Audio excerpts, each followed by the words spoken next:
Yo, what is up everybody? Welcome back to the channel. Now, through doing the 100 worst NES and SNES games videos, I did get a number of comments that asked me to do a similar style of video for some of my favorite games on those systems. I made a list of 100 NES games I really like and had something to say about. Now, obviously, I can't cover everything, and I'm gonna omit some really popular ones that we all know of. Like, do I need to tell you guys to play freaking Legend of Zelda? Probably not. There'll be a couple that squeak in there, but for the most part I do want to cover some hidden gems and some under the radar titles with a few classics thrown in. So without any further ado, guys, let's get into it here. But briefly, before we get into the games themselves, I would like to briefly ask, if you've watched the videos on this channel and you've enjoyed the content, please consider hitting that subscribe button, as well as if you'd like to go the extra mile, hit that bell notification icon to make sure you get notified of any future videos. We are a small but growing channel, and a lot of it is thanks to you guys, but I want to make sure that you guys are seeing the content that is coming your way. We only put videos out once every couple weeks,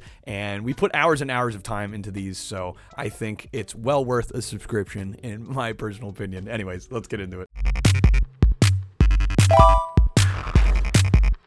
Now, unlike the worst videos, I don't have these in any sort of ranked order in terms of how good they are. I think all these games are worth checking out, so I didn't want to rank them in quite that way. We're just going to go in alphabetical order, and because of that, we're actually going to start with a game called 3D Battles of Worldrunner. This is a game by Square, and I think a lot of people would be very quick to try to compare it to, say, Space Harrier by Sega, and while there are some definite similarities in terms of the visuals, the gameplay is actually quite different. It is still a rail shooter, but there is a significantly higher emphasis on platforming, which I think makes it quite a nice addition to that style of gameplay. If you like Space Harrier, I do think this is absolutely worth checking out, but just be well aware that there is quite a bit more platforming here, and additionally, this is one of those games that actually does have an anaglyph 3D mode. Square was kind of pushing that at the time, and it's kind of fun. It came with a pair of those red and blue 3D glasses, so there's a mode for that as well.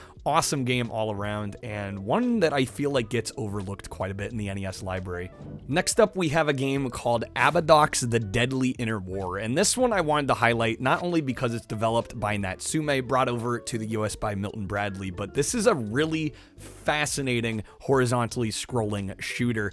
There aren't a ton of options for horror games on the NES. I mean, there's Sweet Home and there's the Castlevania games that kind of fit into that realm, Zombie Nation, games of that nature, but this one I think is probably the most easily like gross out style game on the NES. There are some crazy enemy and level designs throughout this game, and it is probably, I would say, the closest thing the NES has to like a true like gross out like grindhouse type experience on the console, which is pretty unique in its own right. I will say though that this game is incredibly difficult. It was reviewed pretty well in terms of its sound and its gameplay overall, as well as its whole presentation, but the difficulty was definitely a point of contention, and this is probably one of the hardest games I've played on the NES that I actually still enjoy despite, but just be warned, it is a very unforgiving time, but I think it is definitely worth checking out overall.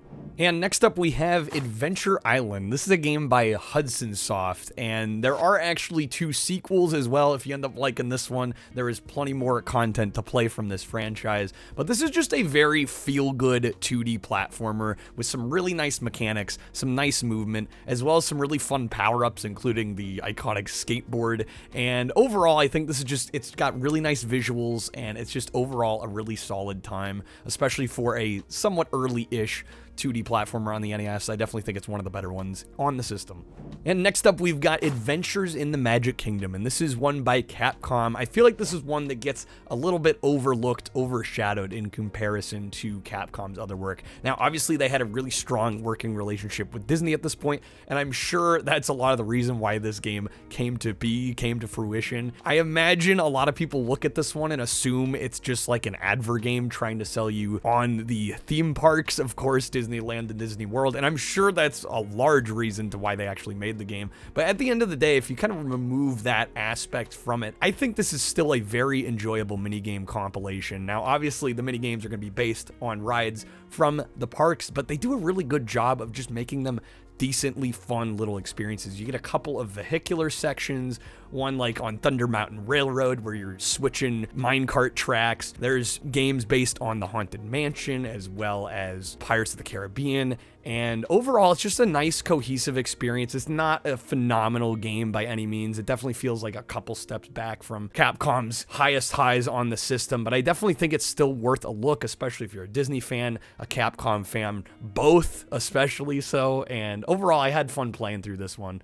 And keeping in with the adventure theme, next up we've got Adventures of Bayou Billy, and this is one that was developed and published by Konami. And like Adventures in the Magic Kingdom, I feel like this is not considered one of Konami's like absolute greatest greats on the system, but I think it is still very much worth a look. It is mostly comprised of beat 'em up sequences for the most part. I think there aren't a ton of amazing beat 'em ups on the NES personally, so I give beat 'em ups in general on the system a bit of leeway. I think this is still very good for the era. I really do feel like beat 'em ups as a genre came into their own really in the 16-bit era, but this is still very, very fun. And additionally to that, you also get some really fun light gun shooting segments. There's a couple of those in this game, as well as some Jeep kind of driving segments. I think all around, it tackles a lot and it does most of it pretty darn well. Great visuals, solid music. I do also want to mention that this game got amped up difficulty-wise for the American market. For that reason, I haven't been able to finish it yet. I do want to grab the Famicom version known as Mad City, and that one actually has unlimited continues, so hopefully one of these days I'll actually get through it. But yeah, Adventures of Bayou Billy, I think a pretty solid effort by Konami. Now, admittedly, this next one might not be for everybody. It is a little strange, a little weird, a little wacky, but I like those kind of games, and so much so that I figured I'd actually pick this one up. And this is Amagon or Amagon. I'm actually not exactly sure how you pronounce it. It's got to be one of those. But this is published by American Sammy Corporation, and a very, very strange game. Essentially, the conceit of this one is that you're a Marine that is basically crashed on an island, survived a plane crash, and you have to get to the rescue boat on the other side of the island. And you'll probably notice immediately that this game was very cutesy and colorful and bright and like weirdly happy looking. Meanwhile, you're just this Marine that's like super jacked and buff and running around this island just absolutely murdering things with an assault rifle. The juxtaposition of tone is very strange in this one. There's some very interesting boss fights as well, but honestly, just even discussing it here now is making me smile, and I can't help but absolutely enjoy the absurdity of it. So I think for those reasons alone, gotta recommend this one. Also, somebody that owned this before me took the liberty to write gross on the back here. I don't know if that was their last name or they thought the game was gross, but anyway, that's what I have here. Now, this next one I'm excited to talk about because if you've seen the 100 Worst Super Nintendo Games video, you'll know that American Gladiators got a version on SNES as well as the Sega Genesis, and those 16-bit versions done by a company called Image Tech Design, I found incredibly frustrating and obnoxious to try and play. You would be hard-pressed to get me to play that game again, and it's unfortunate because I think American Gladiators as a franchise, in terms of the minigames they had on the show, there was a lot of potential there to make a decent game, and I am glad to report that the NES version, while taking some extra liberties, I think does so for very good reason because it makes the game extremely more playable. This is done by a company called Incredible Technologies, and they absolutely knew what they were doing here. This is, despite being on weaker hardware, a vastly more enjoyable and far more playable version of American Gladiators, and if you want a version to play, this is absolutely the one I recommend. Honestly, have a really good time with this one. And next up, we have a Famicom Japan exclusive with Antarctic Adventure here. This is a game by Konami, released exclusively in Japan, which is unfortunate because this is a very charming, but admittedly simple, kind of fun, pseudo 3D platformer, kind of in a similar vein to 3D Worldrunner, which we talked about earlier, and that you have the camera behind the character and you're kind of running into the screen, dodging pitfalls and traps as well as enemies. It's a very simple game, but it's very much like a high score chase kind of deal, and it can be quite addictive despite its relative of simplicity. I think this is a very fun early Famicom game and one that is worth owning and replaying. Now, this next one might get some scoffs and some chuckles, and maybe rightly so, but I wanted to mention this one because I genuinely have a lot of fun with it, which we'll get into, but also it was developed by Rare, and I think a lot of people are not aware that they made this game. It's a little game called Anticipation, and the label here proudly proclaims that it's Nintendo's first video board game.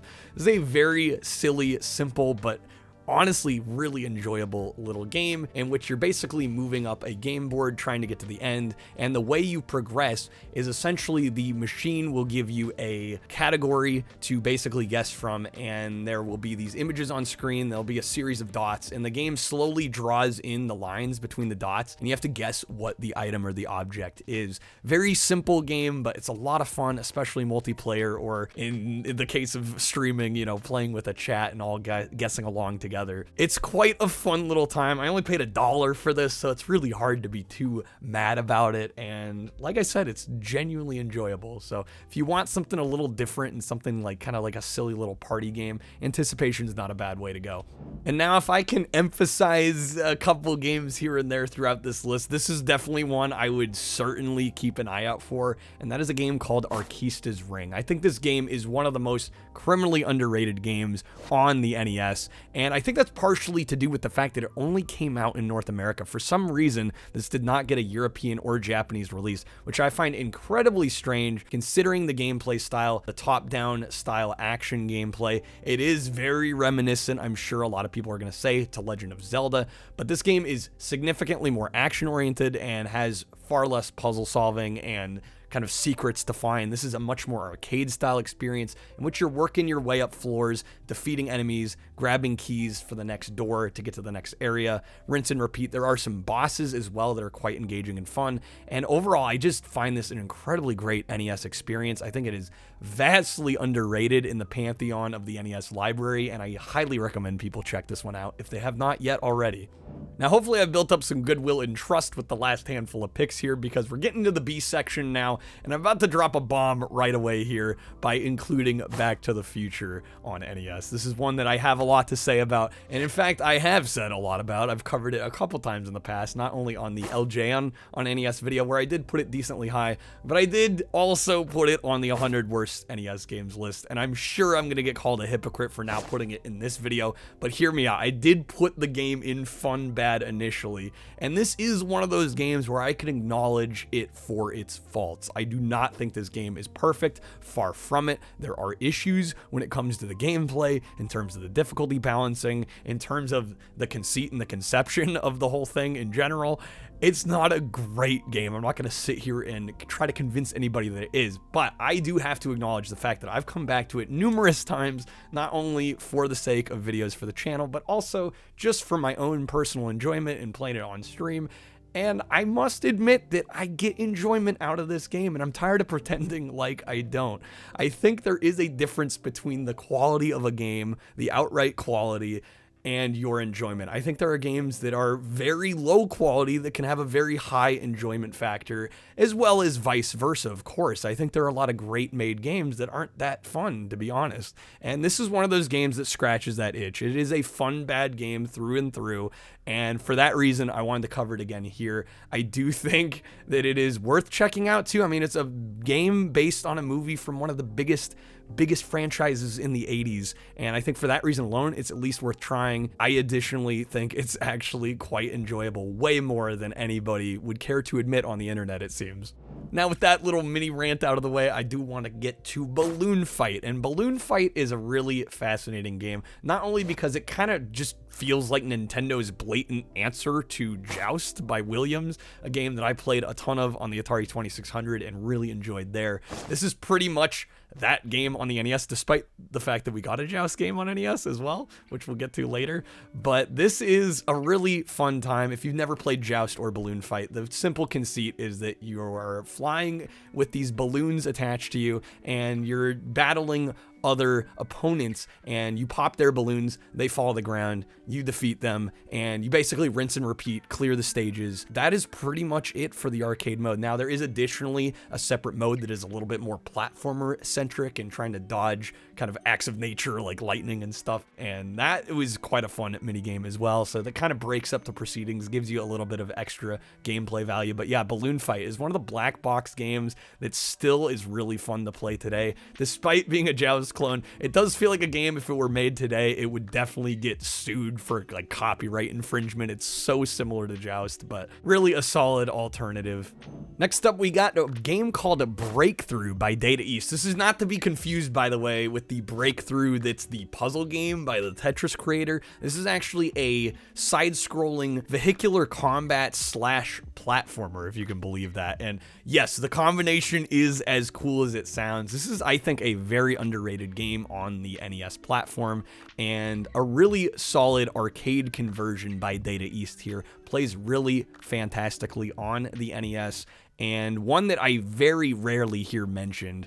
And the combination of getting to shoot enemies off the screen as well as the platforming gameplay, I think, is just absolutely fantastic and a really fun time.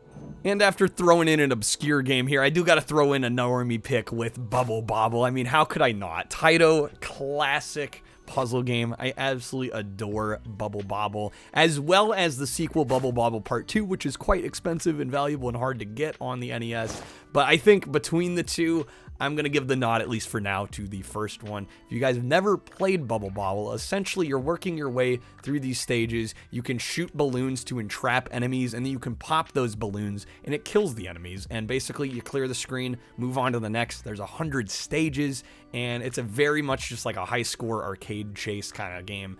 Very, very solid. If you've never played it before, do yourself a favor. Play Bobble. You won't regret it. Next up, we got Caveman Games, another Data East game. And this one I wanted to include because there are a number of these like Olympic style kind of sports game compilations on the NES, but I find this one incredibly charming. And while it is a little tough to get into, there are a number of mini games. I believe there's 6 mini games. Some of them are very complicated, especially if you don't have access to the manual. Although I've found that the manual doesn't even explain the games that well. There are a lot of like timing and just very specific kind of button press combinations that you kind of have to learn to get good at these games. So it isn't exactly the most beginner friendly when it comes to all of these events, but once you really get into the swing of things and start to be able to play them pretty proficiently, it is very satisfying. And in addition, it's just a very charming art style and presentation all around. So Caveman Games, one that I think a lot of people wouldn't call like an amazing game, but I do quite enjoy a lot. And I'd be remiss not to include Chippendale Rescue Rangers on this list as well. I know, another basic pick, but come on, we had to include it. Another Capcom classic banger. And this one I not only like for the art style and the visuals that are just all around chef's kiss, but also the fact that you get to grab boxes and use them as weapons, throw them at enemies to defeat them. It's just a really nice mechanic that not a lot of other games on the system do, and it kind of feels fun to be able to kind of manipulate the environment in that way. So not a lot to say about this one that hasn't already been said, but if you haven't somehow played it already, definitely a high watermark game on the NES for sure. Got another Japanese Famicom exclusive here with a game called Circus Charlie, and I like this one enough that I have it in my collection here.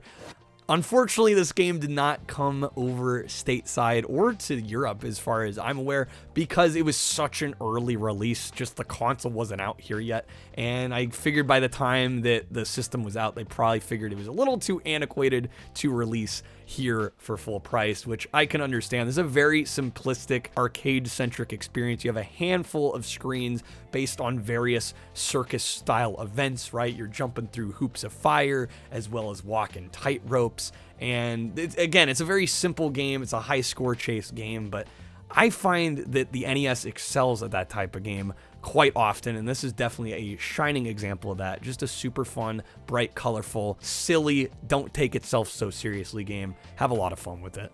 Got another rare joint up next with a game called Cobra Triangle, and this is one that I feel like maybe gets a little bit undervalued compared to Rare's titles on the system. They had a lot of output on this platform, and so naturally some things are going to get overlooked. But this is a really great mission-based driving game, kind of, before that was really a thing, you know, when Driver kind of took off and made it a super popular genre there. But you're actually on a boat, and you're achieving all these different mission objectives throughout these various levels, and it's amazing how much they actually tackle in this game, the mission variety, and it does it all so incredibly well. It's super well presented. Controls are tight, really responsive, very fast paced.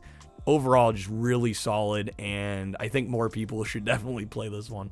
Conquest of the Crystal Palace we got up next here, and this one I wanted to include despite me not getting all that far into it. It is a very demanding and challenging game, but I think it's an excellent action adventure platformer that is absurdly overlooked in the pantheon of the NES library. This game not only has great presentation and visuals, but super tight controls and quite satisfying combat, in addition to a nice host of power-ups. So overall, I don't have a ton to say about this one, but I definitely think it's worth a look. It's one that I want to give more time to, and one that I just want to make people privy of if you have not heard of it before. Now, forgive me here for picking another basic game, but I could not leave this game off this list. There's no way. That is Contra, of course, by Konami, arguably one of Konami's best on the entirety of the system. Now, there isn't a whole lot to be said that hasn't already been said, but I'm going to try here anyway. I think genuinely this is the best 2D run and gun platforming game I have personally ever played. The difficulty is high, yes, but you have the Konami code for that, and it is an absolutely fair challenge. I think a lot of game difficulty can come down to just unfair placements of enemies and cheap deaths, and this game really makes you feel like every mistake was yours, and maybe there is some pattern recognition to be had, but overall it's a super satisfying time and one of the absolute greats of all time. We got a Technos joint up next with Clash in the Boys Street Challenge, and like Caveman Games, we had a number of these like multi-sport athletic type games on the NES, and this one kind of takes that concept and kind of gels it and meshes it with some combat elements. You know, you might be doing like a 100-meter dash, but you can also basically beat the absolute living crap out of your opponent at the same time, which adds a nice layer of mechanics to the proceedings. And I overall had a lot of fun with this one. This one surprised me. Not entirely. I knew it was Technos and it was kind of tangentially based on the Kunio-kun franchise, and I like a lot of those games, some of which we'll get to here later, but all around, I can recommend Clash in the Boys. It's a solid time, great multiplayer game as well, and just a really fun, inventive, creative game. Got another Capcom game here with Darkwing Duck, and this is one that I had to include. Probably one of the first NES games I finished on stream, and it is the cream of the crop when it comes to Capcom's 2D action platforming library. Just a really solid, lovingly crafted game with some really fun boss fights, some great level design, fantastic music, visuals. I mean, just all around, just super, super well made. Capcom at their peak. And this is one that I think is pretty well regarded for the most part, but does seem to get mentioned a little less in terms of Capcom's like top tier stuff. I think this is right up there with the best. Deja Vu is our next game, and this is a game that was in a trilogy of what they call the Mac Venture games. 3 games published by Kemco that were initially on PC, brought over to NES. So they're gonna look a lot like what you'd expect from like a PC point and click adventure. You have the list of actions at the bottom as well as your inventory, and you can interact with various different static scenes in the environment. And this one I had to pick of the 3. I'm sorry, Shadowgate and Uninvited fans, but all 3 of the games basically play the same, and it kind of just comes down to pick your poison, which storyline, which aesthetic, which thematics you like the most. And for me, definitely it is Deja Vu. For those that are unaware, essentially your goal in this game is to find out why you can't remember anything. You've totally lost all your memories, so you need to find your memories back and also unravel this crime that has been perpetrated against you and prove yourself innocent. I don't want to say too much. I definitely think the game's worth playing through if you have not, although I do want to give a slight caveat without spoilers. Just at the end of the game, be sure that you are ready to finish, because if you try one too many times, the game actually will erase your save file. I think if it's more than 3 times you're wrong, it will wipe your save, which I unfortunately had to happen to me. So just as buyer beware, be warned, that can happen. It is a mechanic of the game, and I learned the hard way. So be very careful at the end of the game. But overall, really solid game. Had a lot of fun with this one, playing it on stream, and definitely one I would play again. Next up, we got another game that did not come out in North America, although it did come out in Europe as well as Japan. I have the Famicom copy here, which unfortunately doesn't have the best label. It's pretty boring, but we do have Devil World, and this game is somewhat infamous. I think most people probably are aware of this game, and they don't even realize it. If you're aware of the devil character that appears in Smash, this is where the devil's from, and this is a great little Pac-Man style maze game with obviously some pretty heavy religious style imagery, which I'm sure is why this didn't come out in North America. It is a shame though, because it is quite a fun little arcade style high score chase kind of game, very similar to Pac-Man. So if you like Pac-Man and you want something a little bit different, you know, the devil ends up throwing the direction of the screen and the way it pans, like in Smash Brothers. So if you're wondering where the origin of this character is from, if you've never played this one, I definitely think it's worth a look, and it's a fun little game. Glad to have it in the collection. Next up, we got a Namco arcade classic here with Dig Dug, and I should note this game did not come out in the US on the NES, but it did get a Famicom release, and this is actually a really solid arcade conversion to the Famicom.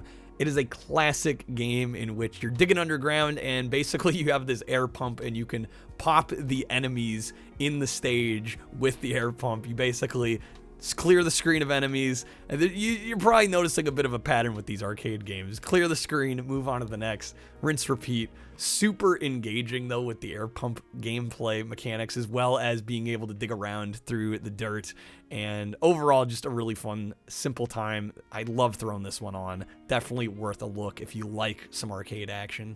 And speaking of simple arcade action, we've got another one here with Donkey Kong. I got the Famicom version, and I had to include this one. I absolutely adore this game, even though admittedly it is not the best arcade conversion here to the NES and the Famicom. It is missing one of the screens from the initial arcade release, but what is here still plays really, really well.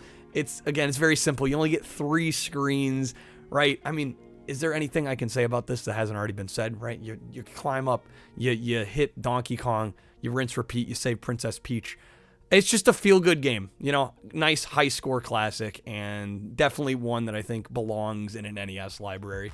Next up, we've got Dino Wars with a Z at the end, and this is one that I feel like gets so overlooked in the NES library. This is one that I think is such a fantastic 2D platforming game that should be considered a classic, and yet for some reason is not. You basically play as this space ranger, and you're traveling to various planets, and on the surface, you're in this really cool dino robot mech that shoots fire, and then you actually get deeper into the planet, and you go on foot, and there's some really tight, really satisfying platforming challenges, as well as some really fun boss fights. It's not a very long game. It's not excruciatingly difficult. It's actually fairly reasonably welcoming and forgiving, and all around I think is just an absolute underrated classic by Bandai. I think if you haven't played this one already and you like NES platformers, this is a no-brainer. And speaking of forgiving platformers, next up we've got Felix the Cat, and this is one that I feel like is known on the internet especially for being like one of the easiest platformers on the NES. I don't think it's as dumb easy as a lot of people make it out to be. There are still elements of challenge. I don't find every level really foolishly easy or anything. There's still a little bit of challenge there for the seasoned veterans, if you will, but I think this is a really great place to start if the difficulty of a lot of NES 2D platformers do turn you off, because a lot of them do get really almost obnoxiously hard, and this definitely does not have that issue. Additionally, just all around in terms of presentation, aesthetic, It is a gorgeous, fun game that I think anyone that is a fan of platforming, a fan of the NES library in general, if you've somehow not played it yet, definitely worth a look for sure. Fire and Ice is our next game, and this is actually technically the prequel to Solomon's Key, which was released also by Tecmo on the NES earlier. And I don't love Solomon's Key, but I really, really like Fire and Ice here. And this is a fantastic puzzle game in which you play as basically a magician that can make ice appear and disappear at whim. You can use the ice to extinguish the fire, and once you extinguish all the fire in a stage, you move on to the next. Very simple premise, but the puzzle challenges get quite complex and makes you rack your brain quite a bit, and this is definitely one of those puzzle games that I find quite addictive, quite fun, definitely worth a look. Unfortunately, this one is a little bit hard to get though. It's quite expensive, so play it however you can. Absolutely fantastic game, and I wholeheartedly recommend. And we have a twofer actually up next here. We got two Flintstones games, both Flintstones games on the NES. We have the Rescue of Dino and Hoppy, as well as the Surprise at Dinosaur Peak. And I thought about only including one of these, but I honestly like both of them so much that I had to include them. And they are pretty much companion kind of sister games. They are very similar in a lot of respects, but these are excellent late era releases by Taito, somewhat infamously late releases, especially Surprise at Dinosaur Peak being one of the hardest NES games to get for a collection. There is a good reason as to why these are so sought after. They're fantastic platforming games. Taito was really just swinging constantly at this time. I mean, this is like the Little Samson era we're talking about here, and they just crushed it on these. They are super fun 2D platformers, very faithful to the source material, got great art style, great sense of humor, some decent mechanics in terms of power-ups, as well as some additional gameplay with like sporting events in both of these games, which is unexpected but absolutely super fun. And I can't recommend these games enough. I think they're some of the best and some of my most favorite platformers on the entire system. They're fan-freaking-tastic. We've got another infamous one here up next, and that mainly has to do with that freaking LJN Rainbow. I think this is a vastly misunderstood game, and that is Friday the 13th. And this is actually, for those that don't know, was developed by Atlas.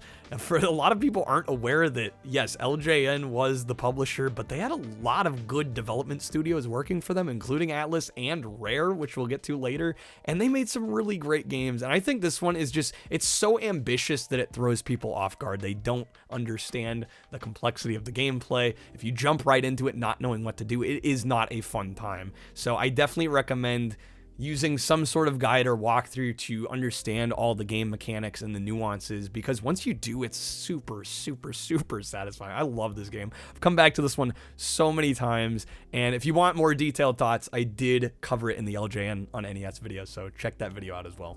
Next up, we've got a game called Galaxy 5000, published by Activision. This feels like another NES game that doesn't really get any sort of fanfare, which is a little disappointing because it's a really cool game. It will probably remind people very much of RC Pro-Am, which may or may not be on the list later, but this is a really fun kind of spacey take on that RC Pro-Am formula. Obviously, you got a bit of a top-down, somewhat isometric kind of three-quarters style view, and you're racing around these circular tracks, and there's some pretty fun combat abilities in this game. You can shoot the other racing opponents, and all around, it's just got a really neat vibe and just generally solid aesthetic. And the gameplay controls are pretty fun. There is some platforming as well in this. You can kind of jump the track at various points, which is quite fun. And I will say the one downside of this one is the frame rate is a little lackluster. It does play a little sluggishly, a little slow at times, but once you kind of get past the slower frame rate, it's a quite engaging experience for sure. And Capcom strikes once again. This time around, we have Gargoyle's Quest 2, and I find this one incredibly fascinating because it blends not only RPG style elements with an overworld that has towns you can explore, but it also has just some really solid kind of 2D action platforming gameplay as well, and the two genres blend incredibly well on this release. It wasn't the only game on the NES to do it, but I think it is one of the best examples for sure. And one of the other things I really like like about this game in particular is, as this gargoyle character, you kind of have this stamina meter in which you can hover and fly in the air, and once that mana depletes, you basically fall to the ground, which makes platforming a little bit more engaging and interesting than you might think. I actually found the momentum mechanics in this really, really satisfying and fascinating, and it's one of the highlights for me for sure for this one. All around just solid game though. Definitely recommend Gargoyle's Quest 2. Next up we got G.I. Joe, and this is one that took me incredibly off guard because I do think there is a lot of potential in a G.I. Joe game, but man, these devs absolutely crushed it on this one. You get a combination of characters that you can switch from, and the level designs, the boss fights, the details of the animation, and the overall visual design. I mean, so much of this game screams super high quality, and unfortunately I think collectors have kind of caught on to the fact that this game's actually quite good. The price has shot up quite a bit, but this is a fantastic action 2D platformer with some run and gun elements. And man, this one blew me away. Totally took me off guard. Definitely worth checking out if you haven't checked out G.I. Joe already.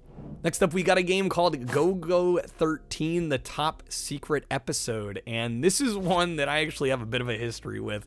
I actually did a review of this game on my old channel, like way back in the day, before I even knew what the hell I was doing here. I like to think I've come a long way. So that was my review for Go-Go 13 for the NES. This game is fantastic. It's published by Vic Tokai, and it is based on a Japanese anime that admittedly I don't know a whole lot about, but I found that this game was very easy to enjoy despite having no reference to the source material. Just a really solid multi-genre game. It's very rare that you get like a solid espionage style game on the NES, and this game does it incredibly well, going around picking up pieces of information and doing some kind of janky, admittedly 2D hand-to-hand combat gameplay, but you also mix it up with some first-person kind of gallery shooter style sequences, as well as some underwater and some first-person, almost maze-style gameplay as well. This game covers a lot of ground, and it does it really well, just about all of it. Definitely recommend checking this one out if you haven't already. It is quite an impressive little game. Now, Gotcha the Sport, I might make a genuine argument for being like one of the biggest sleeper hits on the NES. This is another one that we covered in our LJ on NES games video, so I won't go into too much detail here, but basically the main takeaways here you need to know is that this is a rail-based shooter that uses the zapper, and it is one of the most engaging zapper games I think I've played. Essentially, you're going back and forth, capturing a flag from the enemy and bringing it back to your home base and shooting enemies along the way. And while it sounds very simple, I can tell you it is one of the most satisfying zapper games I've ever played in my life. This game is absolutely dope, and more people need to check it out. If you have any interest in zapper games on the NES, this should be on your radar. Another one of my all-time favorites, this has become a basically desert island game for me on the NES, and that is Sunsoft's Gremlins 2, the new batch, and I have the Famicom version here with the nice theatrical poster art on it. I love Sunsoft in general, but this might be one of my favorite things they've ever done. This is an absolutely phenomenal top-down platformer that is obviously based on the movie of the same name and does a really nice job complementing the movie. It doesn't really try to like super closely follow the plot of the film, but I think it's such a nice addition to the film and has some really great mechanics in it as well, in addition to phenomenal level design and some really fun, inventive, creative bosses, obviously taken from designs from the film. This is just an absolute top tier licensed video game. I can't recommend this one enough. If you think licensed video games are all trash, you absolutely owe it to yourself to play Gremlins 2. It's one of the best ever. Next up, we got a game called Guardian Legend, and this is another interesting one because it is basically a dual genre game, and it actually does both genres quite well. It starts out as a vertically scrolling shmup, and honestly, I would say this is one of the better shmups I've played on the NES, which is amazing because really only half of the game is a shooter. The other half of the game essentially plays like a top-down action adventure, kind of think Legend of Zelda style gameplay with puzzles to solve and a world to explore. Honestly, the melding of genres here works so well for me, and I get why this one has kind of since become a cult classic. I definitely think it is one of the best like dual genre games on the Nintendo for sure. And speaking of amazing shmups, next up we got a game called Gun Knack, and this absolutely has become one of my favorite shooters on the whole system. There might only be like one or two, maybe later, that might surpass it, but it is up in the running for sure. This is a fantastic vertically scrolling shooter with some great power-up weaponry, as well as a nice upgrade system that is super satisfying. There's like multiple tiers of each of the different weapons. They are vastly different in their shot patterns and types, and there are also some really great boss fights in this one. Additionally, the difficulty is a nice challenge, but it is also extremely fair. You get plenty of continues and lives. I think all around, this is just, especially if you find shmups generally maybe a little too hard on the NES, I think this is a really great one to play and start with. One of my new favorites, 100%. And we got yet another shooter with Gunsmoke here, although this is basically a vertically scrolling shooter, but you're actually on foot and you're taking the role of this Western outlaw cowboy.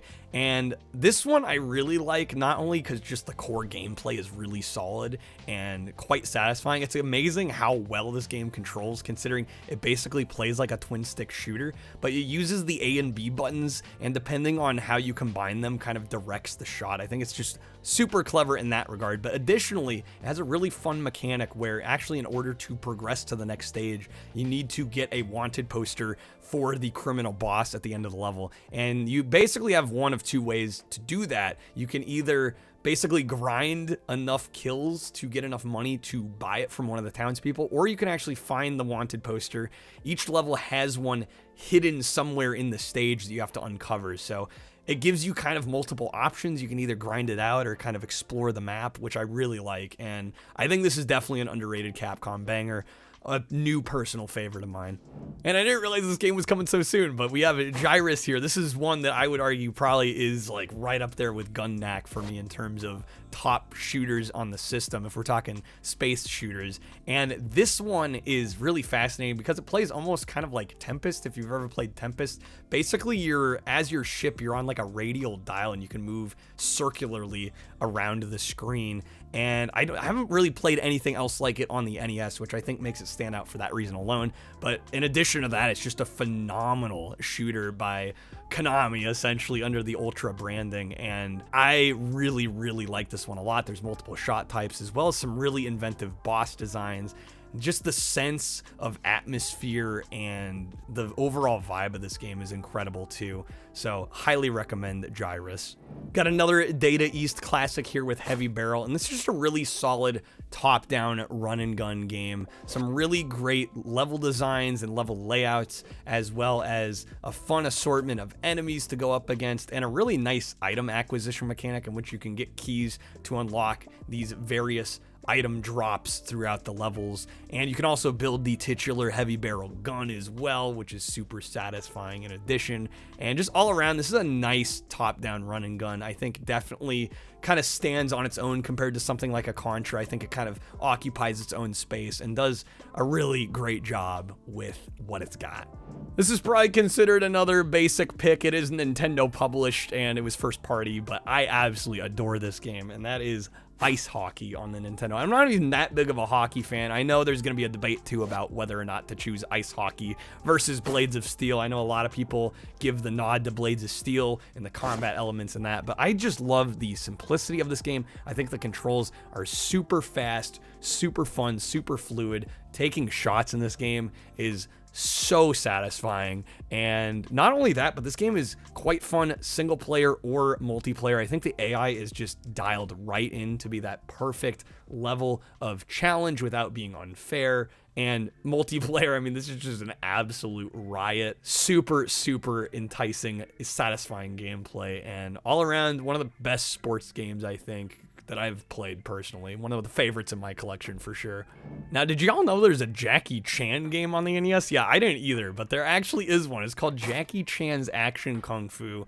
And from playing this one, I think this is quite a overlooked underrated action platformer on the NES. I definitely think if you weren't aware of this one before, you should be. It's at least worth a try. I don't know if it quite reaches the highs of some of the other 2D action platformers on the system. There's a lot of competition in that genre on this machine, but I think it stands on its own. It's definitely toward the upper end of things and worth a look if you've maybe played a lot of the other more obvious picks for games in this genre. Another personal favorite of mine, and this is one I've covered a few times on this channel at this point. This not only made the LJN on NES video where it actually ranked quite high, but we did actually a specific stream, a highlight of my first time beating this game very early in the rebrand and relaunch of this channel. If you haven't checked that one out, you should definitely go see it. Of course, we're talking about Jaws here, and this is another one that I think is just a misunderstood game and gets flack purely for having that LJ and Rainbow of Death on here. I really like this game. I don't want to say too much, but I do think it is one that it's a simple arcade style gameplay loop in which you're leveling up your character so you can power up and eventually defeat the Jaws shark here. And again, it's very simple. Doesn't take too long to finish. I mean, you can beat this game in like under 15 minutes, but just a really satisfying gameplay loop and one that I do come back to quite often because it's just that enjoyable. Definitely not as bad as you've probably heard. This next game is one that got mentioned a few times in a previous video of mine. I actually did a video a few months back on Terminator games for the channel. We covered a bunch of the games based on the first Terminator movie, and for those that don't know, Journey to Silius actually initially started as a Terminator game. Sunsoft was developing this as a Terminator licensed tie-in and then ended up legally losing the rights to it, so they had to strip out a lot of the overt Terminator references for this game. But as you can see from the gameplay, I mean, this just ekes Terminator through and through. The imagery is iconic. A lot of the enemy designs, as well as some of the weaponry and the level designs themselves, are very clearly evoking that Terminator feel, and it is a very good game overall. Very challenging, but quite fun, and an interesting remnant of what could have been. I didn't cover it in that last video because it's not technically a Terminator game, but I can see why people mention it. It's quite solid. I'm glad we got to play it for this video. And since we mentioned Joust during the balloon fight segment, I feel like I gotta put the game here anyway, just because I love these games so much. Now, comparison to Balloon Fight, there isn't as much to do here. There isn't like a second game mode. It really just is a straight up arcade conversion. And for being like a late 80s NES release, it does feel a little bit lackluster in that regard. There really isn't a whole lot of content here on offer. It really just is a high score chase game, but I love Joust, and I think the gameplay loop is just so satisfying. The simplicity absolutely works in its favor. I do have to give the slight nod to Balloon Fight if we're talking on the NES, but Joust is still a great time and worth mentioning here.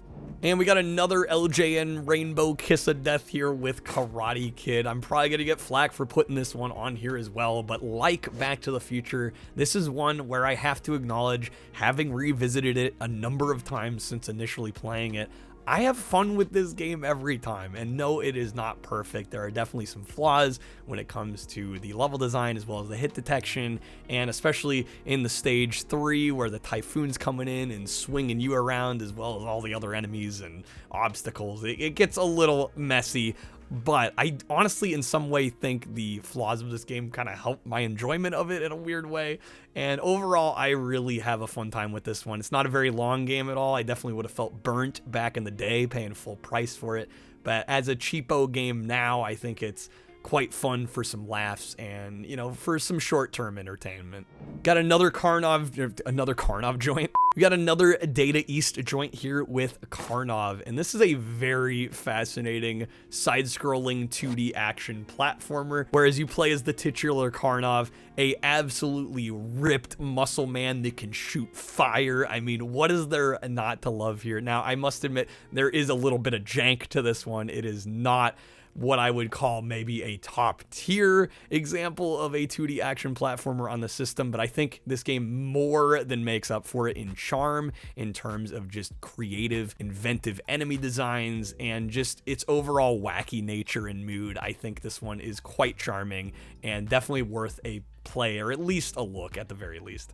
We got another puzzle game up next here with Kickle Cubicle, and this is just an absolute feel-good, top-down, kind of block-pushing puzzle game. It's actually somewhat similar to Fire and Ice, come to think of it. You're using ice blocks, not to extinguish fires, but in this case to push around to basically complete areas of a map that you can swerve your way to the exit. And this one is a lot of fun and quite took me off guard. It's quite addictive as well in its nature, and I think this is definitely one of the better puzzle games on the NES that doesn't quite get talked about a whole heck of a lot. Yet another late era Taito release banger, we've got Kickmaster here, and like I said earlier, Taito at the end of life for NES was just pouring out such amazing support and software titles for a system that was essentially on its way out. It's amazing how many of like the best title games for the system came out when like nobody was buying these games, which is why a lot of them end up being valuable in the secondary market now. But Kickmaster is definitely one worth a look, and as the title implies, your main methodology of dealing some damage is through a host of kicks that you can perform, and it is super satisfying and way more mechanically complex than you probably think. There's also some magic abilities in the mix as well, and some power-ups that you can use. And this is just a phenomenal platformer by a company that was like really just becoming absolute masters of their craft by this point. And unfortunately, it was happening so late that a lot of people weren't even getting to experience these games. Luckily, we can change that now, so definitely recommend that one. Next up, we got another Nintendo first-party game, so really not too much of a surprise here that it's making the list, but we do have Kid Icarus, and I wanted to include this one because up until recently, hadn't really played this one all that much. By streaming it and playing it quite a bit more, I've actually quite fallen in love with this one. It's a great game. If you've never played it before, you take the role of this angelic character, Pit. He's got wings, and obviously that helps in terms of platforming. You also have a bow that you use to shoot enemies. There are some Zelda-esque kind of adventure, discovery, exploration type elements as well. And all around, this is just a really fascinating game, especially considering how early of a release it is. I think if you haven't checked this one out, it definitely should be on your radar if you're at all a fan of the NES, and a really solid platformer. Kid Clown in Nightmare World is probably one that might surprise some people, me putting this one on here, especially considering my reception to most of the other Kid Clown games. But unlike the isometric platforming hell of those, this one is just a strict 2D platformer. Some really amazing colorful graphics and level designs and visuals here. Fantastic presentation, but also just like solid core fundamental platforming mechanics as well. This one took me off guard. I wasn't expecting to like it at all, and ended up really enjoying it. So there you go. Finally, there's a Kid Clown game I actually like. Next up, we're talking Kung Fu, or Spartan X as it's known in Japan. I've got the Famicom version here with some great cover art. Although I will say the NES US cover art is iconic in its own right, that original black box design. This is a really fun, very early Famicom game that is very arcade-centric. In fact, you are basically this Kung Fu protege in training, working his way up. It's only 5 levels of this dojo, if you can believe it or not, and you're trying to rescue your girlfriend, because of course. And this game actually, I have never finished. I've gotten to level 4, but I would love to one day finish this one. The difficulty ramps up quite dramatically each level, and I will say it is quite satisfying despite its relative simplicity. It's kind of the beauty of some of these early NES games. They don't have to be all that complex mechanically or in terms of the length of the game. They make up for it in difficulty and just learning the absolute best ways to play. So Kung Fu, definitely one of the great early ones.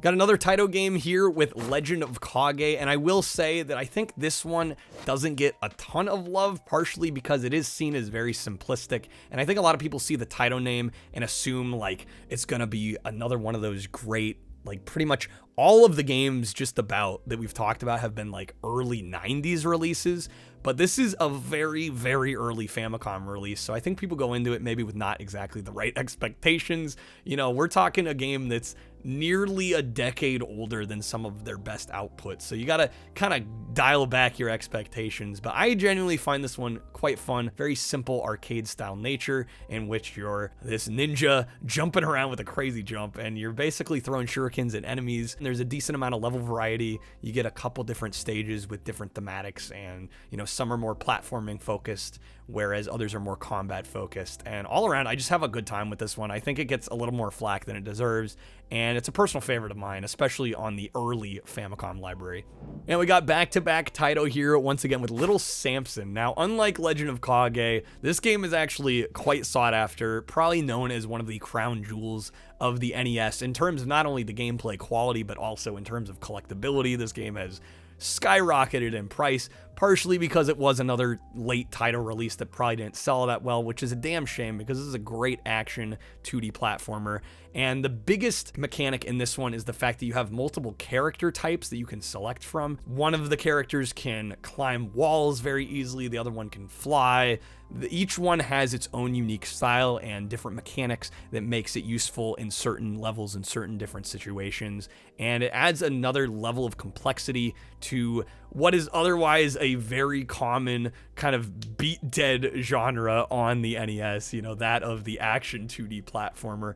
It's a nice addition to the formula, and I think makes it quite fresh and unique. Definitely recommend this one. I get why it's so expensive. It's definitely a highlight for sure. And we got another kind of horror or horror adjacent game, kind of like Abadox earlier, with Monster Party, and this one's published by Bandai. And this is, once again, another action 2D platformer, but it has this great kind of monster Halloween style aesthetic with some really just crazy level designs, nice bright colors that really pop off the screen.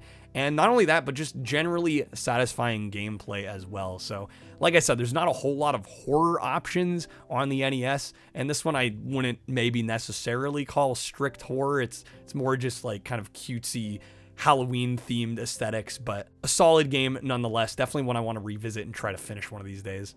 Now, everybody memes Ghostbusters, and hell, even to a lesser extent Ghostbusters 2 on the NES, but there is a really solid Ghostbusters game on this system, I promise. The problem is it wasn't released in North America, and that is New Ghostbusters 2. And this is actually by HAL Laboratories, yes, the famous HAL Laboratories. And this is a great top-down action game featuring the 4 Ghostbusters. All of them are present, unlike some other games in the franchise. And this is just a fantastic game. You go around capturing the ghosts. It's got all the mechanics you'd want from a Ghostbusters game, right? You got the proton packs, you got the ghost traps, and some great boss fights in addition. Solid level design, decent visuals. Definitely a bit of a challenge. I would struggle to beat this one legit without any sort of save states, but definitely an awesome game overall, and it's a shame we did not get it in the US.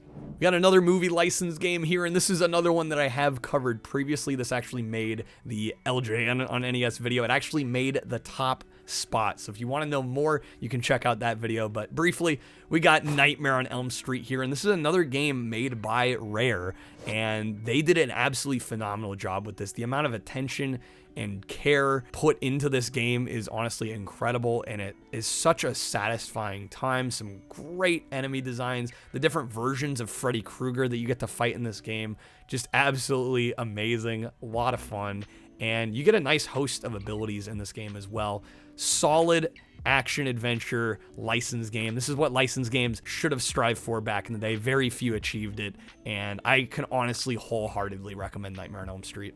Now, it might surprise you to see a strategy game on this list. It definitely surprised me when I ended up putting it on here, but I did get this one requested on one of my Twitch streams by a viewer, and we ended up liking it so much that like everybody poured a bunch of time into it. We beat the whole game like multiple times over, and that is North and South. This is published by Kemco. I had also played Desert Commander by them before, and I remember thinking that one was all right, but I vastly prefer this game. This one took me so off guard. I so enjoyed it. As you can imagine from the title, this is a Civil War, I wouldn't say simulator, but strategy game generally speaking, and it's quite fun. You either take the north or south side, and your goal is obviously to win the Civil War, And the combat in this, I think, is one of my favorite elements because unlike a lot of other strategy games where it's like strictly turn-based and you select an action from a menu, this one you actually do get to get involved in the actual combat proceedings, and it's so fun in terms of the combat. I absolutely love it. Additionally, you can also kind of raid their capital,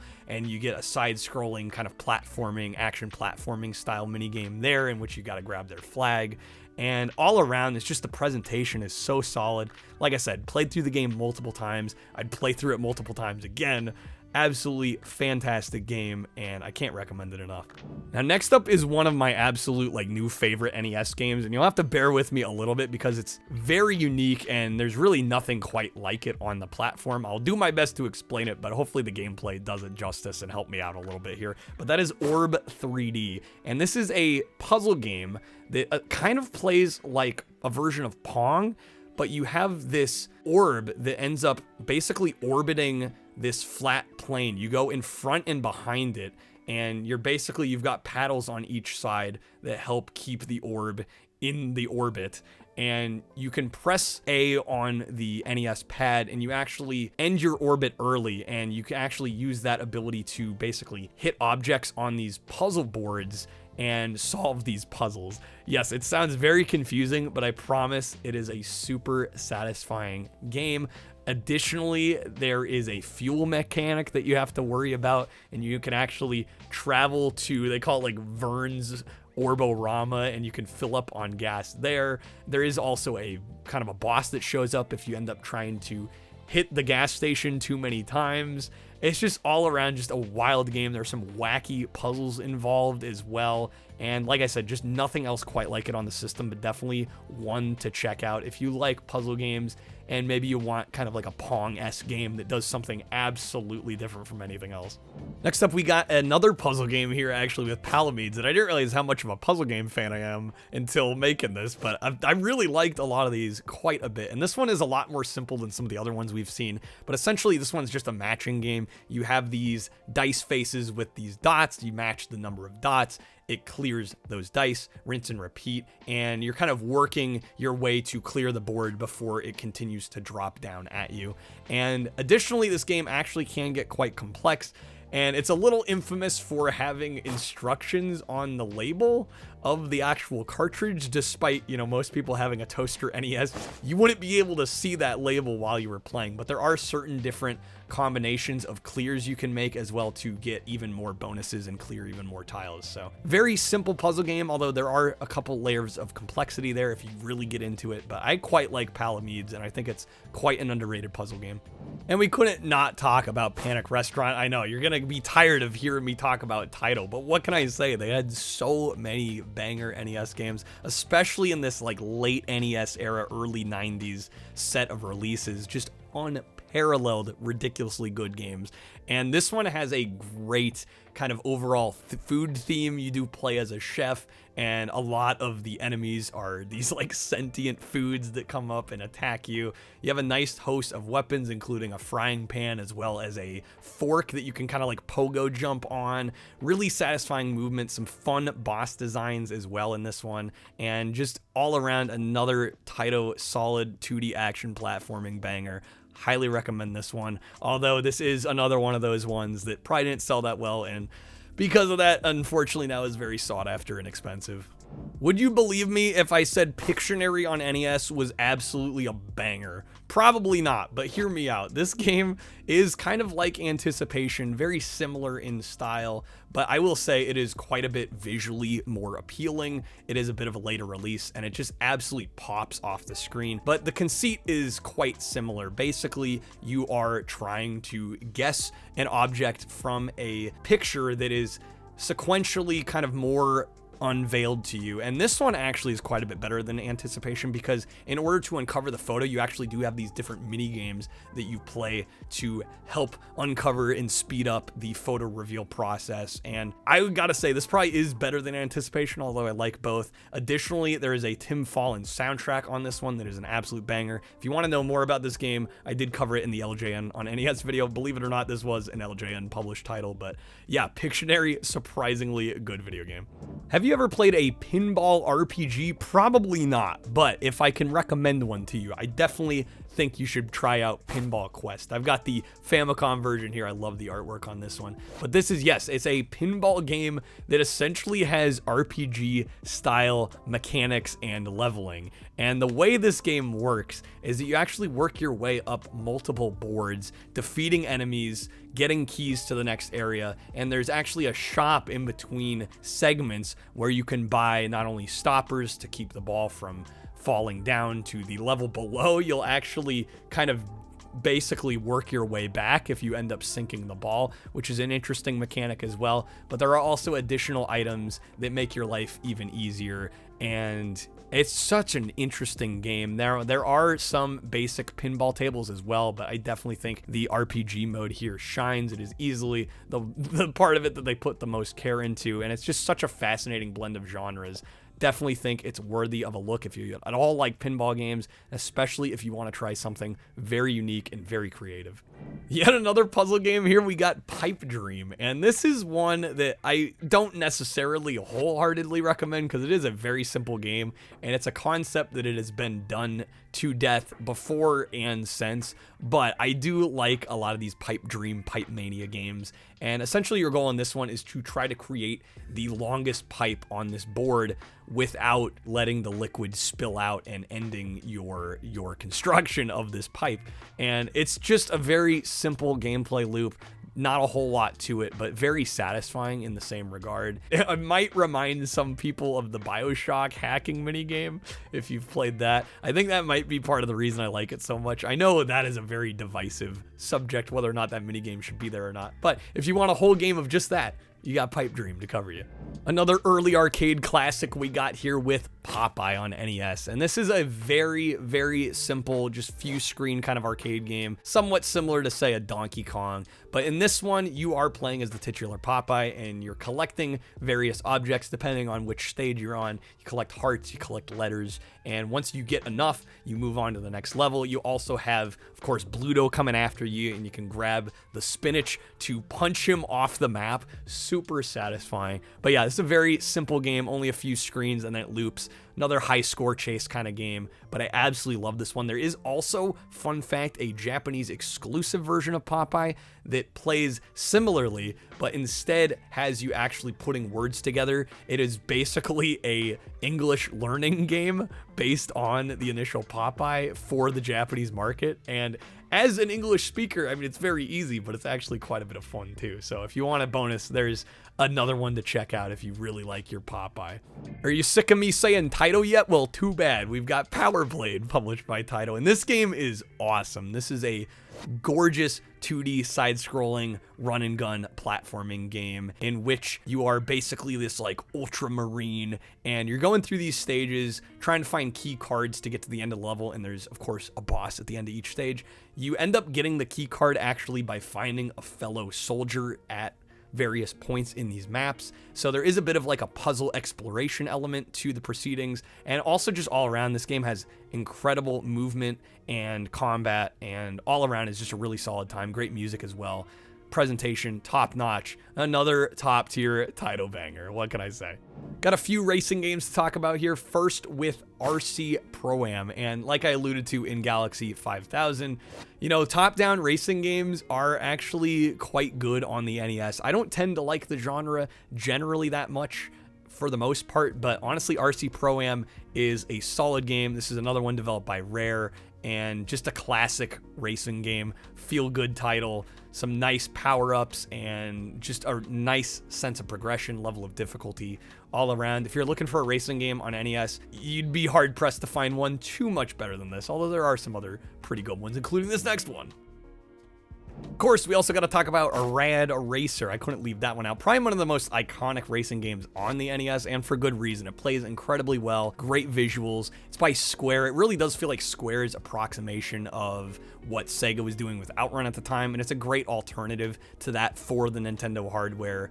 And all around, just absolutely a fantastic game. Good soundtrack, good visuals, solid tight controls, and personally one of my favorite racing games on the system as well. So definitely recommend Rad Racer. Another one with Anaglyph 3D as well. And I can't also help but think of the classic Wizard scene where they play it with the Power Glove, and that's where the iconic line comes in. I love the Power Glove. Anyway, yeah, Rad Racer, worth checking out. Taito strikes yet again, dude, with Renegade, and this is one that I really enjoy. I think this is a beat 'em up that gets overlooked. It is not quite as good as, say, a Double Dragon, but I find this one quite nice. It is one of those games that does feel very early for the system, and because of that, it feels a little quaint in terms of its mechanics. There's not a whole lot of complexity to this, but I really enjoy Renegade as a fun little mindless beat 'em up, and it's got some great visual style and some nice attitude and just all around solid presentation. So an early Taito game, probably not one of their best if you look at the entirety of the system output, but I really enjoy this game a lot, and for an early title, I think it's worth checking out. We got another Kemco game to talk about, and I'm realizing, man, Kemco had some sleeper hits for sure. We got another one we're going to talk about here in a little bit, but I do want to talk about Rescue the Embassy mission here. And I mentioned during Golgo 13 that there's not a whole lot of like spy espionage games here, but this is a fantastic kind of tactical infiltration game, if you will, and it's got a couple different gameplay styles in which you kind of work your team up through these city streets, dodging spotlights. That's one of the game modes. Additionally, once you make your way to the point of entry, you have a sniper at the top that'll take out some of the enemies in the window. You also get to rappel down from the top of the building with a rope and jump in through the glass. And then once you're into the building, you're rescuing hostages in this like first person mode where you can also shoot other enemies, you know, and it's just such an amazing kind of multi-genre game. The way it blends all these different gameplay styles together so cohesively and so smoothly is really commendable. And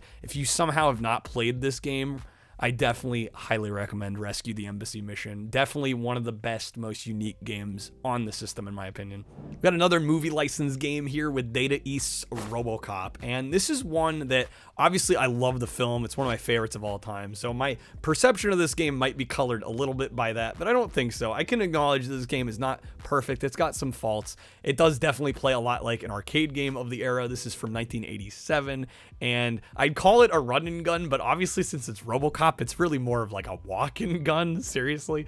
But overall, I actually quite find the gameplay enjoyable. The game does ramp up in difficulty quite extensively. I find the last level with the conveyor belt in particular a pretty big nuisance. But the other thing I did want to mention about this game, and the reason I think it belongs here, is because it actually follows the plot of the film quite well without being just absolutely tied to the plot of the film. What do I mean by that? I feel like most movie games either follow the plot so close that there's like not much of a game, or it hinders the gameplay, or they take so many artistic liberties that it's like, is this even based on what it's supposed to be based on? This straddles a nice line between callbacks to the movie but also doing its own thing, and you get some really nice representations and recreations of pivotal moments in the film. And while it's not perfect, I think if you're a fan of the movie, it is definitely worth at least a playthrough for sure. Next up, we got the Rocketeer, and no, before anybody says anything, I'm not talking about the Super Nintendo Rocketeer, although I kind of like that one in its own right and would like to finish that one too. But the NES Rocketeer is actually a pretty underrated 2D platforming game. You would think, because of the notorious nature of the Super Nintendo one, that the NES one would be worse, if anything, but as American Gladiators earlier showed us, sometimes the NES games are the better version, even if it's on weaker hardware. And I definitely think Rocketeer is one of those cases, just an all-around pretty solid platformer that just gets overlooked because of the franchise and the name that's attached to it. And I think it's a damn shame, because there's a lot to like here with this one. Next up, we got an Atlas published game. And unfortunately, I don't think Atlas was that good at distribution, especially in America, because this game is quite hard to find, but that is Rockin' Cats. And it's a shame, because this is an excellent 2D platforming game with some really great visuals, great character designs, just solid all-around art style, and a really fun mechanic where you have this arm that extends and you can use it to rappel as well as swing across platforms and gaps. And that mechanic really enhances, I think, the experience, makes it stand apart from other platformers, of which there were a dime a dozen during this era. So to be able to do something unique and make the genre feel a little fresh is is definitely worth commending, and Rockin' Cats does a very good job of that. We got another game published by Konami's Ultra brand, and that is Roller Games. And this is a very interesting kind of rollerblading platformer slash beat 'em up. I would say that it actually straddles the line between those two genres pretty evenly. For every beat 'em up segment, there really is like a pretty intense platforming segment, and this game is very particular about your momentum and how far you need to make jumps, and if you're going too fast, you're gonna overshoot the jump.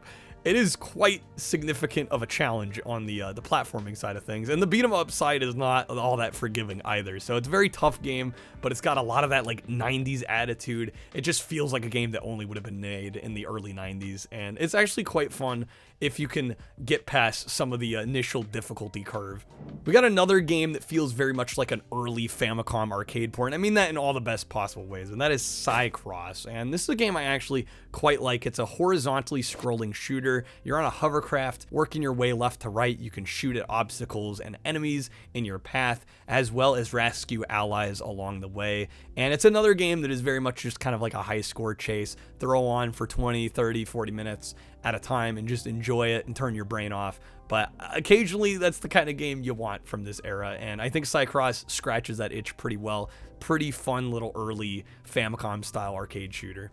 Next up, we've got Shatterhand, and you might think initially from the cover art as well as the fact that it's published by Jalico that this is like a game to avoid, but I can assure you it's actually very well worth playing. This is developed by Natsume, and you can tell immediately when you jump into it, this game is absolutely gorgeous, and not only that, but the platforming mechanics in this are chef's kiss. It is a very tough game, but very rewarding as well. I definitely have not put enough time into this one myself. I would love to play more of it and hopefully finish it one day. But I definitely wanted to recommend this one because I do feel like people probably did pass it up back in the day and even now due to the cover art and the fact that it was published by, you know, not a top tier publisher of the era. But don't let that fool you. Natsume came out crushing, came out swinging with this one. Definitely worth a look. We got another rare joint here with a Shalom on the NES. And this one's kind of an interesting one because I believe this game only came out in North America. There was no Japanese release of this whatsoever. And it's kind of a shame because this is actually a really fun downhill skiing game with kind of a pseudo 3D feel to it, much in the same vein as like a Rad Racer, but imagine you're downhill skiing. It's a very simple game, simple gameplay conceit. You know, mostly make your way down the slope before the time runs out, rinse and repeat, you know, as you continue to make progress through the various mountains. The slopes get harder, but it's a really solid gameplay loop. Also, the main character is quite caked up. Every time I throw this on stream, somebody has to mention it, so I figured I'd say something because I know the comments are going to as well. But besides the fat ass, the game is actually also pretty good. Next up, we got another kind of sports minigame compilation in a similar vein to like Clash of the Boys or Caveman Games, and that is Snoopy's Silly Sports Spectacular. It's a lot of S's, yeah, it's hard to say. Also, this game did come out in Japan on the Famicom as Donald Duck. They reskinned it as a Donald Duck game over there.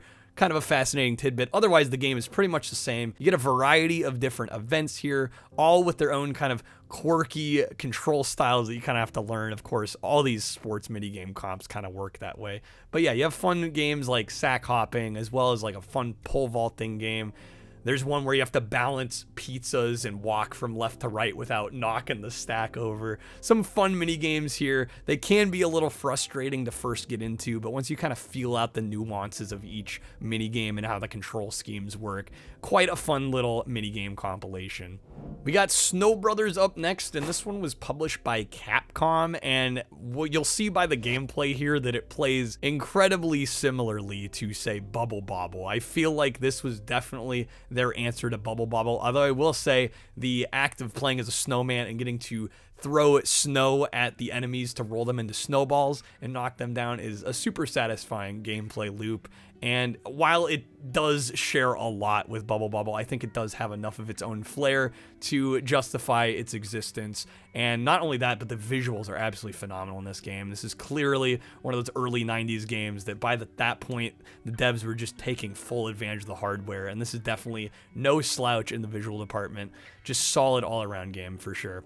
Space Shuttle Shuttle Project is another one I had to include simply because I really feel like I've played nothing else like it. And this is a game that is essentially a space shuttle simulator, I guess, in that you actually take a space shuttle all the way from the preparation stage and getting your crew on board, fueling up the rocket, launching into space, and doing missions up in zero gravity, like repairing a satellite or moving a satellite or fixing the International Space Station. And then you also end up coming back into Earth's orbit, into the atmosphere, and having to land on the planet. And it just does all of it so well. It uses a various different gameplay styles in order to make you feel like you're a space navigator extraordinaire. And it's a really cool game. I've played it a couple times. Definitely worth a look. Again, it's one of those games that has a little bit of quirks in terms of the control schemes, but once you figure it out, it's quite satisfying. So Space Shuttle Project, definitely a cool one.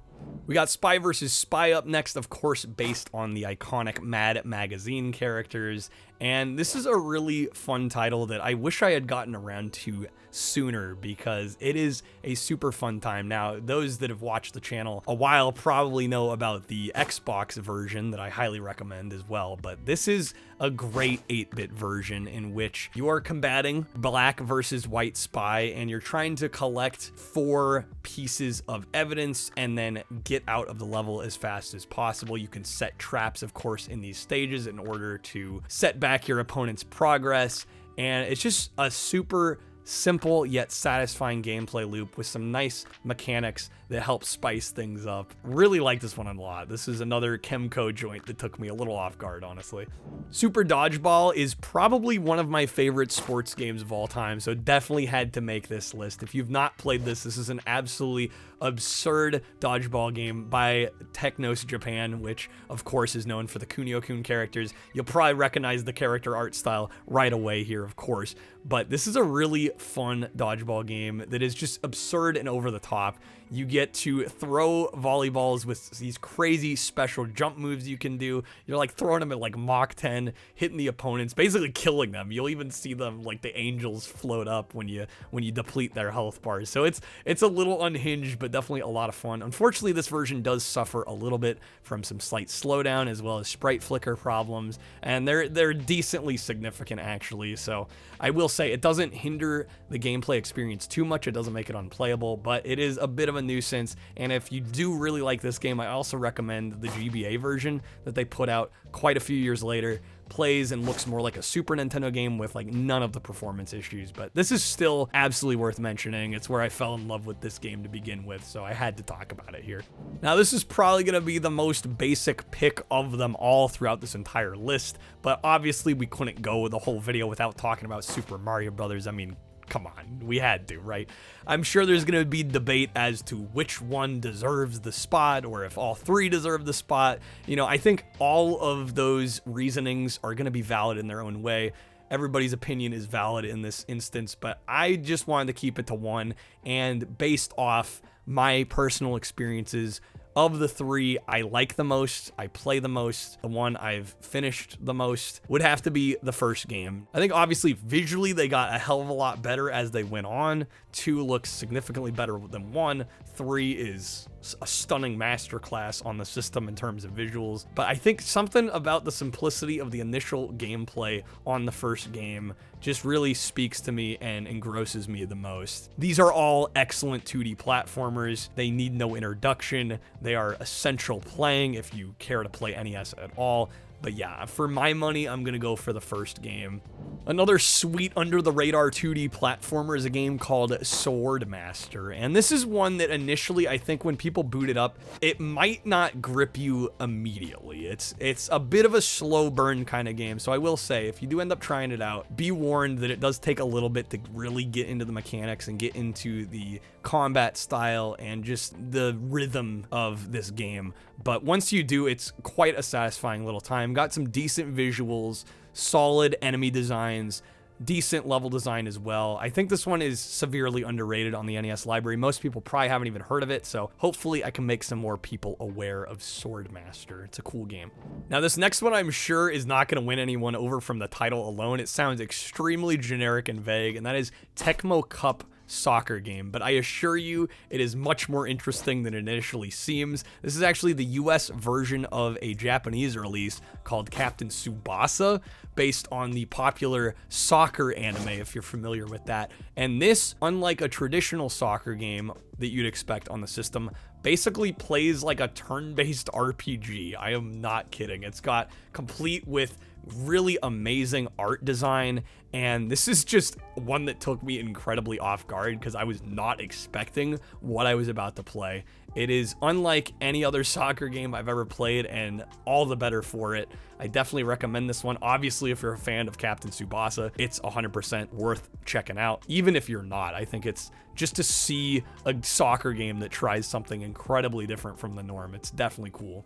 And next up, we got another one that I fell in love with playing for the sake of the LJN on NES video, and that is Terminator 2 Judgment Day. Now, since I covered it in that video, I don't want to go too far in depth here, other than I absolutely recommend this game. If you think it's just going to be like a back port of the 16-bit T2 game, which is pretty notoriously trashed, I assure you it's nothing like that. Now, I will warn everybody, this game is quite hard when you first jump into it. It does take some getting used to. The second level in particular, in the alleyway of the LA River Basin, is quite demanding and challenging, but once you are able to get through it, I promise there's a lot of fun gameplay to be had here, and it is absolutely a sleeper hit. I think most people pass this one up just because they think it's the shitty Terminator 2 Judgment Day. I promise you, NES T2 Judgment Day is a total banger. One of my new favorites on the system, 100%.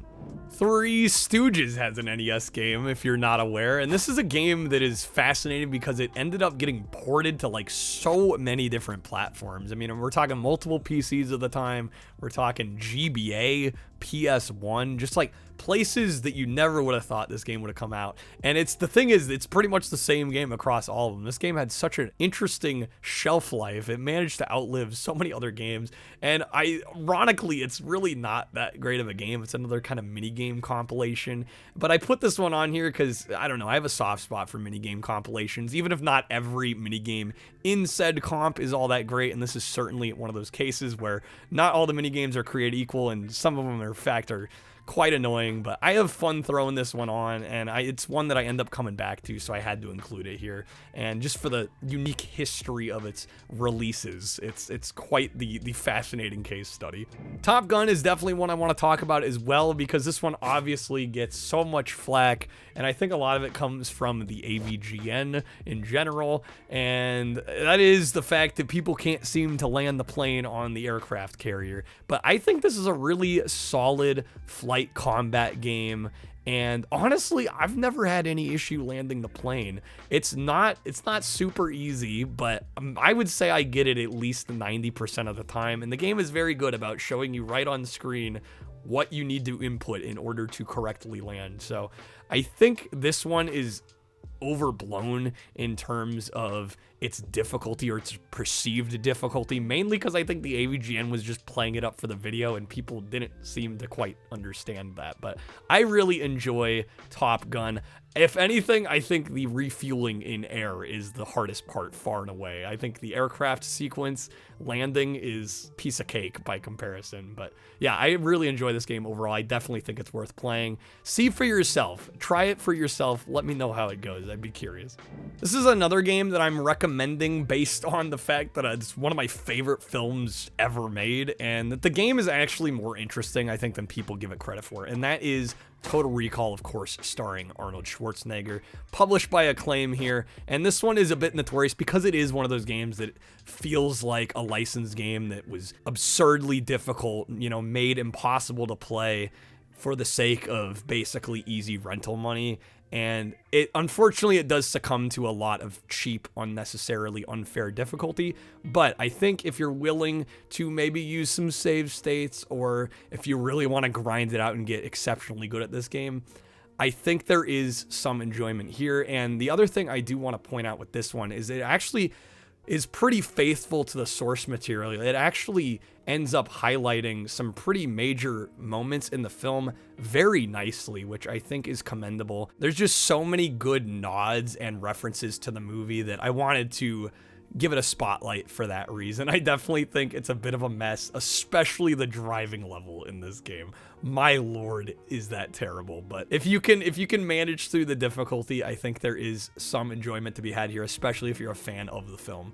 Another one that surprised me on the LJN on NES video when we went to play it is Town & Country Surf Designs. Actually, both games were published by LJN, and both are actually quite good. Thrilla Safari being the second game, but I'm going to actually give the slight nod to Wood and Water Rage. And the reason I'm doing that is because I do feel like this first game, while maybe slightly less polished in some areas, I do feel like the skateboarding as well as the surfing have more of a actual dichotomy between them. They play significantly differently, whereas in Thrilla Safari, it's kind of just the same thing, except one's on water and one doesn't have wheels.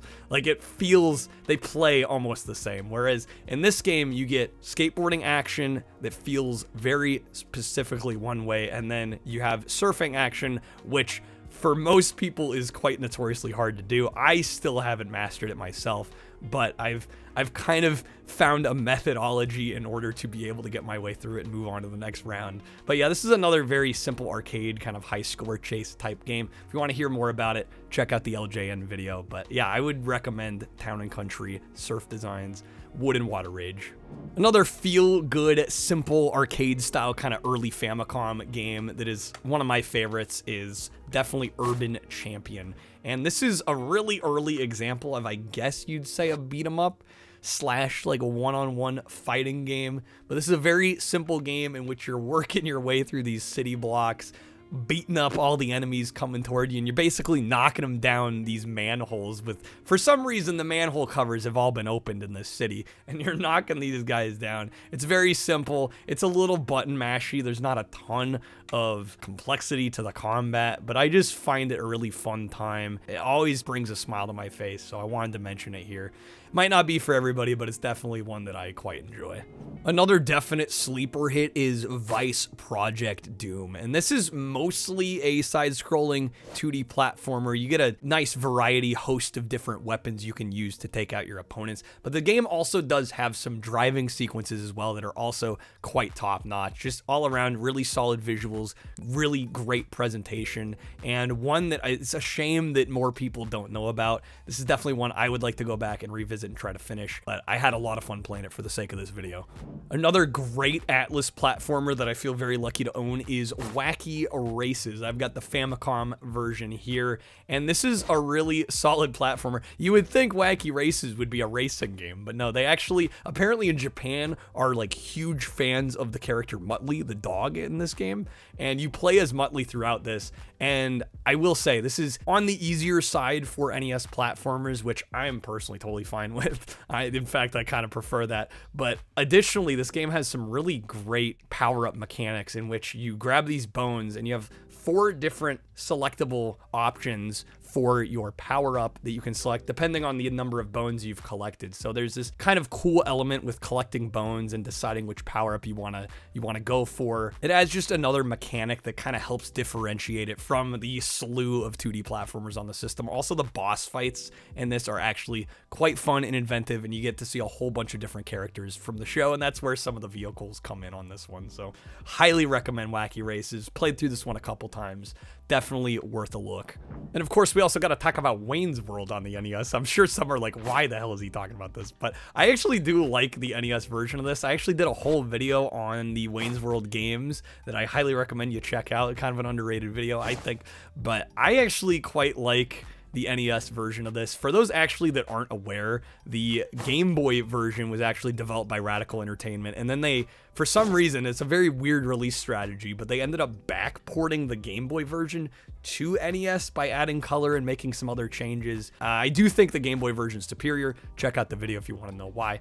But the NES version, I still think is kind of a fun game. It's very silly. It's not well made. Radical made a bunch of bad games during the late NES era. But yeah, Wayne's World falls into some of the pitfalls of Radical Entertainment, but I think the film and the vibe and the overall just fun-loving nature of the characters do kind of help carry this one along. Additionally, it's kind of ironic. Wayne actually isn't that fun to play. Really, it's Garth's game, I would say. Garth actually gets this like photon blaster that's actually fun to use, whereas Wayne kind of just awkwardly kicks stuff and you end up taking more damage than usually you do. So anyways, all around, not a perfect game by any stretch of the imagination, but I did a whole stream of them. I had a lot of fun playing them, and it's one I would actually go back to, but I do recommend the Game Boy version even more.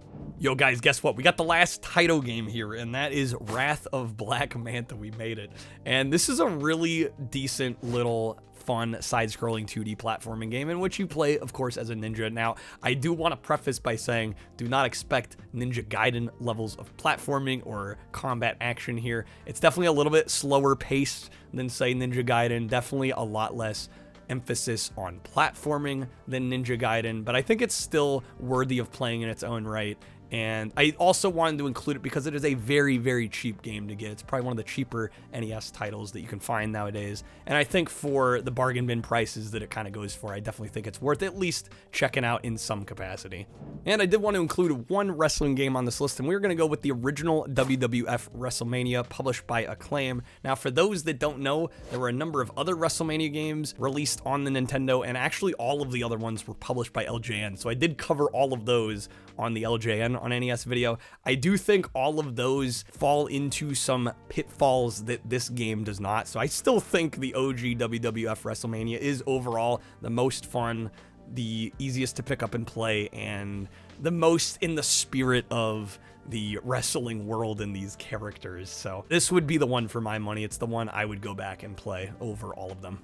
And last but certainly not least, we've got Zombie Nation. And this is kind of like Abadox in that it is probably one of the most like gross out grindhouse kind of games on the Nintendo. And this one's interesting because it's actually a horizontally scrolling shooter in which you play as this giant zombie head, basically absolutely ravaging this cityscape. And it's quite a fun game, but also quite challenging as well. I've never gotten all that far in this one. This one is also exceedingly expensive and rare as well. So there are a lot of caveats to this one, but I definitely think it's worth mentioning because it's unlike just about anything else on the system, and it's quite a fascinating little game, a little curio. And there you have it, folks. There are 100 NES games that I genuinely enjoy and think are worth playing, and I hope you end up trying them if you haven't already and end up enjoying them too. Hopefully I could give you some good recommendations throughout this video, and I'm sure I missed a ton of really solid games. I could only cover so much ground in one video. Let me know down in the comments below though what some of your favorite NES games are. Do you have any memories with the ones I listed here previously? I'd love to hear it down in the comments below. Thank you guys so much for watching, supporting the channel. If you enjoyed this whole video, if you made it to the end, please be sure to hit that like button and subscribe. It helps us out immensely. Thank you guys for watching. Until next time, see y'all soon. Peace out, folks.